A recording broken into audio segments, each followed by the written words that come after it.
Hey guys, what is up? It is Rose with another video. Welcome back, people. What is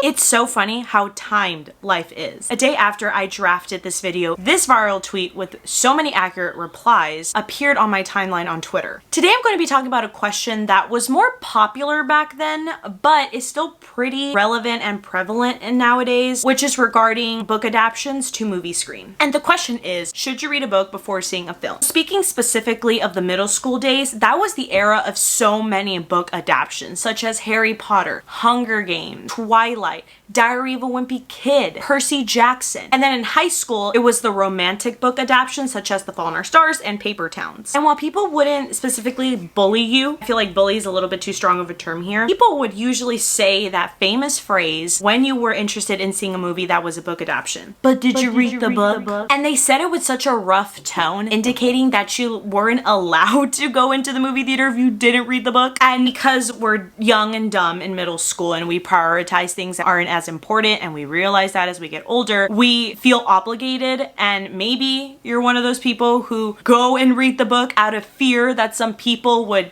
tease you or just give you a hard time for not reading the book and instead just seeing the movie. So now I'm going to bring back the question, should you read a book before seeing a film? And my answer to that is yes and no, but a little bit more yes than no. And obviously these are just all my opinion. I always say it depends on the book / film, and it also depends on your interest. If you're that interested in reading the book, if you're that interested in even seeing the film. We're going to begin first with a yes portion because there's more bullet points there than there is the no portion. There is an exciting process / journey in reading source material and anticipating the film. There's this fear that if you read a book before seeing the film, that it kind of spoils it for you, as in like it's not as fun uncovering the mystery in the film. If you already know what's going to happen, how it's going to end. I mean, for example, The Fault in Our Stars, we find out that Augustus Waters actually passes away, not Hazel, when we're led to believe it was Hazel who was going to pass away. But honestly, that's just a myth. It will not ruin the experience of seeing the film. Big example is Defending Jacob. I found out of Defending Jacob, the book, through the series. Do I want to read the book, or do I just want to go in completely zero, not knowing what's going to happen? And then the director, Morton Tildum, they took out an article interviewing him, and because some fans were asking, should we read the book? And he was saying that if you do read the book, it wasn't going to spoil it whatsoever, because he was going to take it in a different way. He was going to obviously take source material from the book, but he was going to make it his own at the same time. That's what prompted me to read the book first, because I'm just a huge advocate for reading the book before seeing a film. That's just how I roll. That's just my comfort in that. I love to do that. So going in with the whole exciting process and journey and everything, imagine reading such a good book and then imagining what it'd be like to see it on the big screen. I've read a lot of books that haven't been adapted yet, and I would actually love to see them adapted. For example, From Bad to Cursed, Kissed by an Angel, Love, Aubrey. Those are just a couple. And in the process of wanting a book to be adapted, you start getting invested in, more specifically, who the characters will be. People are huge on who gets casted in what role. You're wondering, like, I want this famous celebrity,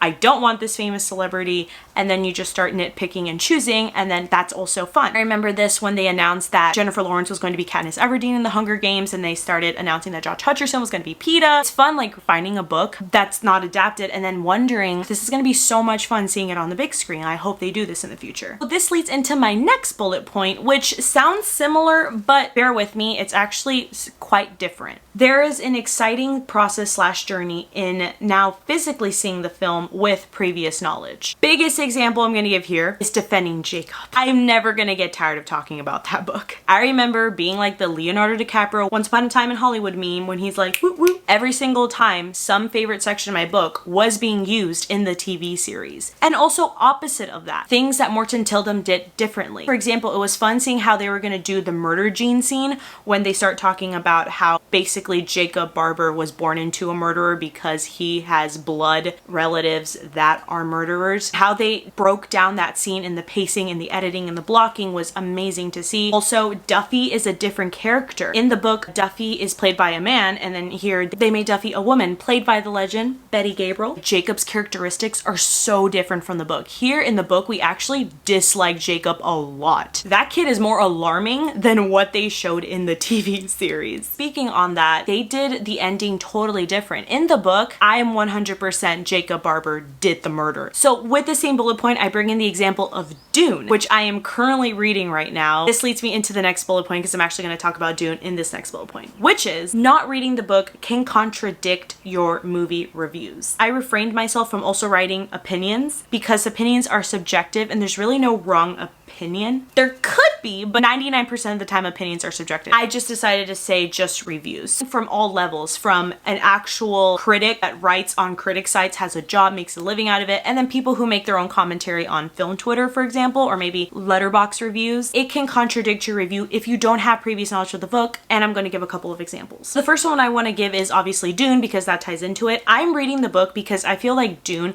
is heavy on source material. The biggest thing people complained about Dune, and they complained about David Lynch's version, is how it didn't respect the book. People said it was hard to adapt Dune because the book is so damn heavy. There's a lot going on. They just feel like the book should be left alone because it's just that complex. I feel here like it's definitely necessary to read the book to give an honest opinion how Dune was. You can give an opinion on a movie without even reading the book, but sometimes here I'm just focusing on areas that contradict it. A big one is It Chapter 2. The book It is a lot, okay? It's over 1,000 pages. A lot of people didn't really want to read it. I read it in 1 month. I made a video out of it, which is an hour long. I regret making this video. I should have divided it in sections and I didn't. I was still in my early YouTube days and I actually made that one private. I just got it out of the public, so I'm like, no one's gonna watch this. Early reviews came in for It Chapter 2, and obviously with positive comes negative reviews. And I do have my issues with It Chapter 2 as much as I'm a big fan. As you can see in the background, my shelf. When the early reviews came in, a lot of people's reviews weren't accurate. Biggest one that came to my attention was that it relied heavily on flashbacks. If you read the book, it is all flashbacks. They're literally going back from adult to kid in the entire 1,000 pages of the book. Did Andy do it right? I honestly think he did. I think he paced the flashbacks perfectly, that they weren't overwhelming and they weren't choppy. I think that's a big area that he did really well in. For me, it was just inaccurate. I felt like your opinion here really was wrong and it contradicted what you were saying, because if you read the source material, that's exactly how the book is. And it translated well to screen on top of that. Another one was that it was too long, and the biggest answer I had to that, it's an 1,000-page book. It's going to be long. Avengers Endgame was 3 hours. No one was complaining. Another one I want to point out is Love, Simon. So Love, Simon is based on Simon and the Homo sapiens agenda. A lot of people really did love this movie, but people had some problems with the adaptation. I mean, for example, Leah in the book is one of Simon's best friends. She's not in love with him in the book though. That was something they changed and people had a problem with that because sometimes movies tend to just shove romance for the sake of romance. I am a hopeless romantic. I'm a sucker for romance, but I understand that sometimes it's unnecessary to have romance plot lines and it's better just to keep them friends. And especially if you're not gonna, you know, dive into it more or it just doesn't make sense into the story, why even have it in the first place? So a lot of people had trouble with that. Like, what was the purpose of them changing that? So those are little criticisms you can point out and then it can actually make your review a little bit stronger when you're reviewing a movie. The last example I want to give is Mank, which is not a book adaptation. I understand that. Mank talks about Citizen Kane, specifically finishing the screenplay for Citizen Kane, Herman Mankiewicz. But what I wanted to address here, I saw a couple of reviews that people were saying that, just like I talked in It Chapter 2, Mank also had a lot of flashbacks, like transitioning from past to present. A lot of people were saying that was confusing, that was weird, wasn't done well, etc., etc. This actually ticked me a bit because if you've seen Citizen Kane, you'd know that Citizen Kane, the majority of the film, or should I even say the entire film, is flashbacks. It's just journalists going around asking people who are close to Charles Foster Kane and asking him about his life to find out what Rosebud meant to him, because that was the last word he'd uttered out before he fell to his death. It's constantly flashing back on his past life to present life now. And on top of that, Citizen Kane isn't a book. What I'm saying is that a lot of people were asking, should I see Citizen Kane before seeing Mank? And a lot of people were saying no, because technically it's not a sequel, it's not a prequel, it's not a spin-off, so you technically don't need to see it. But here, people's reviews on that part, that critique, was contradictive in my opinion. It didn't make sense. And I mean, I get it. Citizen Kane is almost 3 hours long. I think it's like 2 hours and 40 minutes. Also, people have problems with movies that, you know, are considered masterpieces and they just, you know, kind of don't want to get into that because they're like, what's so great about Citizen Kane? Why is it considered one of the most greatest movies of all time? In a sense, a little percentage, you did have to see Citizen Kane to understand Mank because that part of the critique is inaccurate.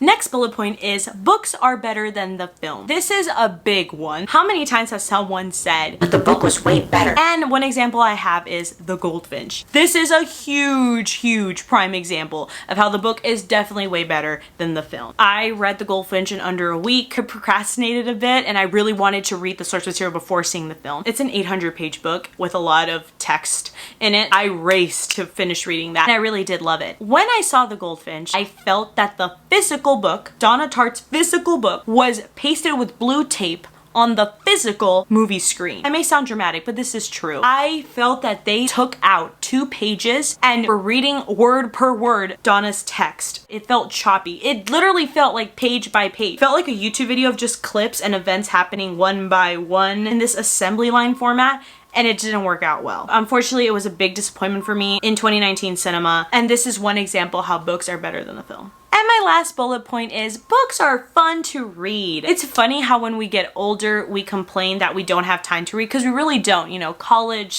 school in general consumes so much of your time. As you start getting older, it's not just school. You're getting a job. If it's not just a part-time job, it can be a full-time job. And other responsibilities. Books are amazing. They impact you just like movies. They suck you into this world and you just get to get away from reality for a bit. So that is the last bullet point in the section of yes, you should read the book before seeing the film. Now we're in the no section, and there's only 2 bullet points for this. And the first one is some films are actually better than the books. This is different than some books are better than the film. There's actually some films that are better than the book. A big example I want to give here is Little Women. I don't know about you, but Little Women was mandatory to read in high school. Not saying Little Women's book was bad, but I just feel that Greta Gerwig's adaptation in 2019 was the most unique adaptation of Little Women, more than the first ever Little Women and then the other ones, because they made a couple of remakes. She played with timing so well, connecting so much source material that's dense and putting it in a movie that was so